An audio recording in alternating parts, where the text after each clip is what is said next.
ശ്രീത്ത് കോൺഗ്രസിലേക്ക് വന്നാൽ അവിടെയും ഭരണം ഉറപ്പിക്കുന്നുണ്ട്. അവർ വലിയ കോൺഫിഡൻസ് അവർക്കുണ്ട് അവരുടെ കാര്യം. പക്ഷേ ഈ ആര് മുഖ്യമന്ത്രിയാവണം എന്ന കാര്യത്തിൽ വലിയ ചർച്ചകൾ നടക്കുന്നത് മാത്രമല്ല, ഘടകകക്ഷിയുടെ ലീഗ് വി ഡി സതീശ് അനുകൂലമായി നടന്ന ചർച്ചയിൽ അവർക്ക് അമർഷം അക്കാര്യത്തിൽ സംഭവിക്കുന്നു. അപ്പോൾ ഘടകകക്ഷികളുടെ കൂടെ പിന്തുണ ഉറപ്പിക്കാനുള്ള സൈലന്റ് നീക്കങ്ങൾ, ചരടുവലികൾ അവിടെയും വളരെ സജീവമാണ്.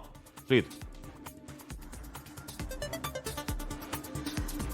ഹാഷ്മി, അടുത്ത തിങ്കളാഴ്ച ഇതുപോലെയുള്ള ഈ സമയത്ത് കേരളത്തിന്റെ ഭരണം ഏത് ദിശയിലേക്കാണ് നീങ്ങുന്നതെന്ന കാര്യം വ്യക്തമായി അറിയാൻ കഴിയും. കാരണം അടുത്ത തിങ്കളാഴ്ചയാണ് മെയ് 4, അന്നാണ് വോട്ടെണ്ണുന്നത്. എന്നാൽ ഈ വോട്ടെണ്ണലിന് മുന്നോടിയായി മുഖ്യമന്ത്രി സ്ഥാനം സംബന്ധിച്ച കോൺഗ്രസിലെ ചർച്ച വളരെ തകൃതിയായി തന്നെ നടക്കുന്നു. അതിലിപ്പോൾ ഒരു വഴിത്തിരിവായി മാറിയത് ശനിയാഴ്ച കോഴിക്കോട് നടന്ന ലീഗിന്റെ സംസ്ഥാന കമ്മിറ്റി യോഗമാണ്. ഈ യോഗത്തിൽ വി ഡി സതീശന് അനുകൂലമായ ചർച്ച വരികയും സജീവമായിട്ടുള്ള ആവശ്യങ്ങൾ സതീഷിനൊപ്പം നിൽക്കണമെന്ന് ഉയരുകയും ചെയ്തു. അത് മാധ്യമങ്ങളിലൂടെ വാർത്ത പുറത്തു വന്നു. ഈ വാർത്ത പുറത്തു വന്നതിലാണ് കോൺഗ്രസ് നേതാക്കൾക്ക് വലിയ തോതിലുള്ള അമർഷമുള്ളത്.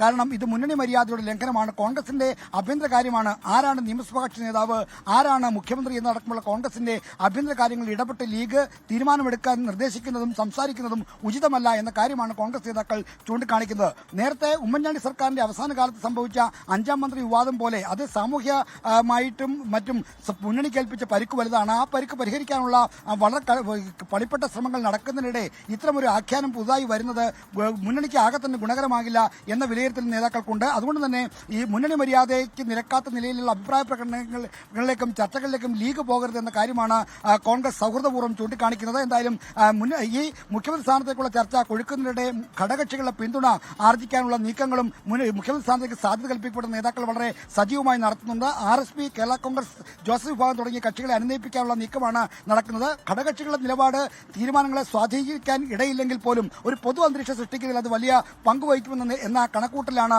മുഖ്യമന്ത്രി സ്ഥാനത്തേക്ക് സാധ്യത കൽപ്പിക്കപ്പെടുന്ന നേതാക്കൾ ഘടകകക്ഷികളെ പിന്തുണ ഉറപ്പിക്കാൻ നീക്കം നടത്തുന്നത്. ഓക്കെ, ശ്രീത്താണ് രണ്ട് പാർട്ടികളുടെ കാര്യം പറഞ്ഞത്. CPM, LDF-ലാവട്ടെ ന്യൂനപക്ഷ ദുരിതം ഉണ്ടായിട്ടുണ്ടോ, തങ്ങൾക്കെതിരാണോ, അത് തുടർഭരണ സാധ്യത ബാധിക്കുമോ എന്ന ആശങ്ക. UDF-ലാവട്ടെ ഭരണം കിട്ടുമെന്ന കോൺഫിഡൻസ്, അതേസമയം ആര് മുഖ്യമന്ത്രിയാകണം ആകും എന്ന ചരടുവലികൾ, ബലാബല പരീക്ഷണങ്ങൾ, പിന്തുണ ഉറപ്പിക്കാനുള്ള നീക്കങ്ങൾ. എന്തായാലും തിങ്കൾ ടു തിങ്കൾ, ഇന്ന് തിങ്കളാഴ്ച, ശ്രീത്ത് അടുത്ത തിങ്കളാഴ്ച ഇതേ സമയമാകുമ്പോഴേക്കും കേരളത്തിന്റെ രാഷ്ട്രീയ കാറ്റ് എങ്ങോട്ട് എന്ന കാര്യം വ്യക്തമാകുമെന്ന തർക്കം വേണ്ട. ഒറ്റയാഴ്ച മാത്രമാണ് ബാക്കി. അടുത്ത തിങ്കളാഴ്ചയാണ് വോട്ടെണ്ണൽ.